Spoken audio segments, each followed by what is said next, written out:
So let's just bring everybody up to speed and start off with the absolute basics and the language of profit we're going to be using. You can see on screen there the quote for sterling dollar, also known as cable. The reason it's known as cable is because there used to be a cable all the way from the United Kingdom to New York, which connected the price quotes. And so the quote between the two countries was known as cable. And if somebody says to you, what's cable trading at the moment, then you'd be able to give a figure. You can see there I've put a figure of 1.51258. It goes back to 5 decimal places. For the moment, let's just understand the base currency and the quote currency. What does that mean? Well, it means whenever you see it in this order, it means how many dollars you get for a pound. Or the quote currency is always the one on the right-hand side, and that's the one which is quoted. In other words, 1.51 refers to dollars. Okay, the base currency means 1 pound will get you this many dollars. Okay, so have a look at that for a moment, maybe make some notes as well. It can seem a little bit daunting, a little bit confusing to people, but think of it like this. The first figure you see is always going to be 1. So 1 pound buys, okay? 1 pound buys, or 1 euro buys, whatever it is. The one on the left-hand side, the GBP, also known as the base currency, is always set at 1. 1 buys, and that's what you got to remember. 1 buys. Just think of it like that as a sort of, you know those tricks you use when you were at school as a kid? Think of it like that. Use that as the trick to remember this. 1 buys. Okay? Now, let's have a look at what that looks like on a professional trading platform, not just as a graphic on the screen. On a professional trading platform, it looks like this. The thing on the left, of course. Now, to a lot of people, that's like rocket science. That scares them. They say, whoa, what are all these numbers? What's this? What does all of this mean? So let's just go through it. This is typically what a trading screen looks like for most brokerage. First of all, euro dollar. 1 euro buys so many dollars. How many dollars? Well, it buys $1.30545. Or if you want to sell them, then 1 euro you can sell for $1.30519. We'll come back to buying and selling in a second, just saying what currencies we're looking at. This is the time, 9:35.50. The lowest it's been this particular day, highest it's been that particular day. Okay. The figure in the middle is what that number there represents is the spread. In other words, the difference between the buy and the sell. That, in a way, the 2.6, and we'll come to spreads in a second, the spread is your hidden cost. Why is that your hidden cost? Well, imagine you bought, and ignore these other figures, 1.30 on both sides, because they're the same. So and imagine this, and ignore this small number 9 and the small number 5, because that's a decimal place, and it's just a fancy thing that brokers have. It just really isn't that important. Okay, so imagine you clicked on buy at 54 and you sold at 51. Well, actually, that's quite a lot. Okay, of a loss. You've just suffered a loss. You've suffered a loss of 3. Well, actually, because of the decimal points, it's not 3, it's 2.6 that you've lost. 2.6 pips. 2.6 units in the currency, and we'll come to working out profit and losses in a second. But what this handily does is just tell you what the spread is or what the cost is going to be. What does that mean in money terms? Well, I'll come to that in just one second, but that's what that 2.6 means.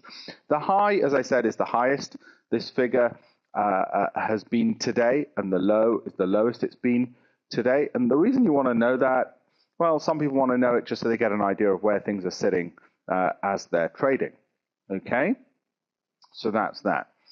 Now, this bit here, roll S, or rollover for sells, and rollover for buys, is the interest rate that you get if you hold the position overnight. Because don't forget, imagine you put some money in euros in a bank account. You're going to get interest, aren't you? Or if you put it in dollars, you're going to get interest. However, what happens if, with a brokerage, you put some money in the account. Well, obviously you should get interest. But then again, wait a minute. You're not putting money in the account in your home currency. You're taking some euros and you're putting some dollars in an account. Or, depending on whether you're buying or selling, you're taking some dollars and you're putting some euros in an account. And the interest rate that a euro account pays and a dollar account are different.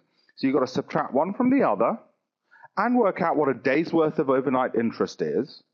Don't worry, it's all done for you. And what these things do, and we're not going to go into great detail at the moment, what these things do is just work out that if you roll over as a buyer of this currency, then the net interest differential means that you'll end up having to pay or you will receive a certain amount of interest in your account.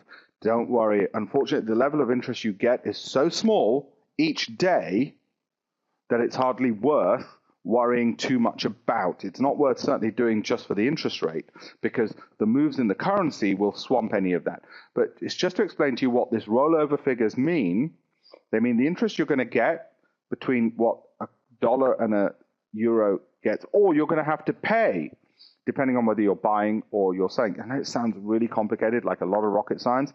You're going to see in the smart trader section that actually most of this you can just ignore and you'll see how it develops. We're going to come back to this in a second, the rollover, in just a second. But before we do, let's just look instead at the spread. Spreads was something that I mentioned earlier. What's the spread? It's the difference between the buy and the sell price. It's a hidden cost because if you were to just buy and just to sell, that's the loss you would make in pips.